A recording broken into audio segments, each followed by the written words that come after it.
Hello, hello, hello, everyone. Welcome back to another video.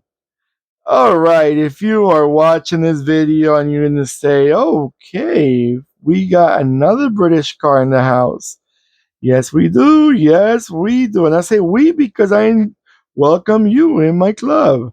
I love these British cars and I'm sure you guys like it too. At least they're attractive to look at.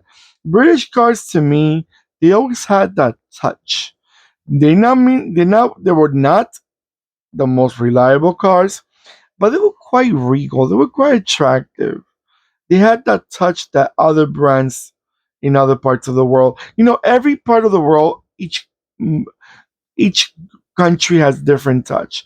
Example: the French are weird but cute.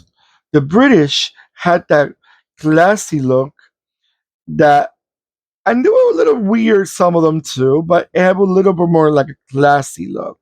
Then we got the Swedish, they were more the reliable, heavy duty cars that everybody respected ones back in the days. And then the Germans were the luxury of the models. Those are the European to me, when we talking about the European brands. And then the Italians were the practical. All right, let's give it up. Let's stop talking about how you're gonna recognize the cards. Sorry about that, guys. If you don't agree with me, I don't blame you. I'm a little crazy. It's okay.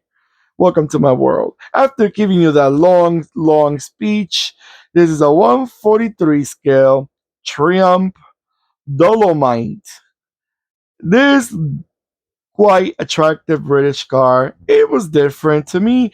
You might seen a four-door sedan. Okay, here we go again. But it had, look at the rear end tail lights. They were long. They were. It was different. The whole front, the whole rear is slanted a little bit in way in, like pushing in. But the tail lights are long tail light. I don't know. It just gives me a very attractive little look, little car. All right, let's give it a proper. The years of productions, we got 1972 till 1980.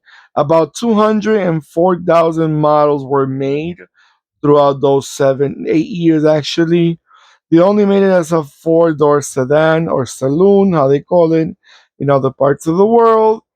And this car had, let's see, the reputation. They gained the reputation of being fragile, in little words. I guess it's not a very good sign.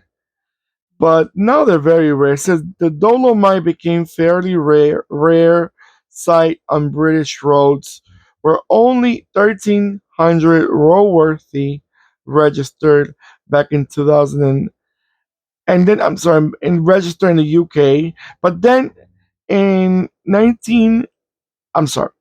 Back in 2009, sorry about that, about 1,300 of them were still registered in the roads in the UK. And that was back in 2009. So now it's probably another 200 or 300 less. So we know how that goes. All right, guys, engines. Let's see engines real quick. Engines on these little bad boys. Ba-ba-da-ba, ba-ba-da-ba. I don't even have the engines. Oh my god. Let's see here.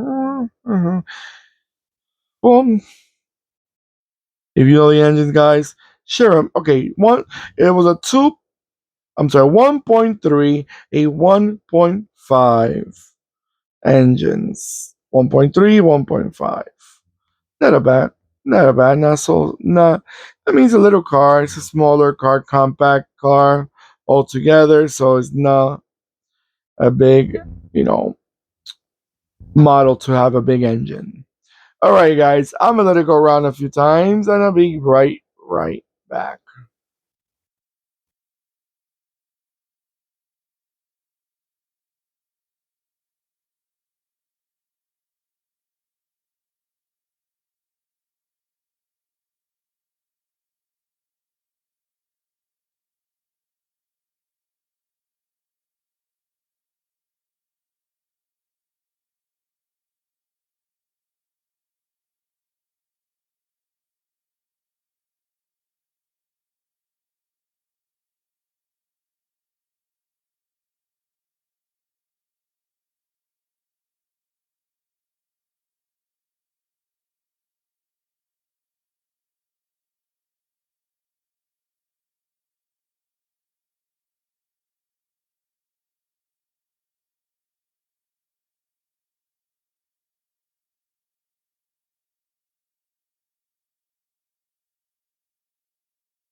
Alright, everyone. Maybe you haven't noticed already. There's a Vanguards. Vanguard's the name of the brand that makes these nice looking diecast. British brand, they make those British models. And I think it's a very good quality. I don't know. I like the details and the headlights. The way the car is made is very detailed. Even the rooftop, different color, the way they used to make them in real life. And this is the main reason why I like these 143 scales so much. The details in it, it gives you the feeling that you're not driving one, but you are looking at one in real life.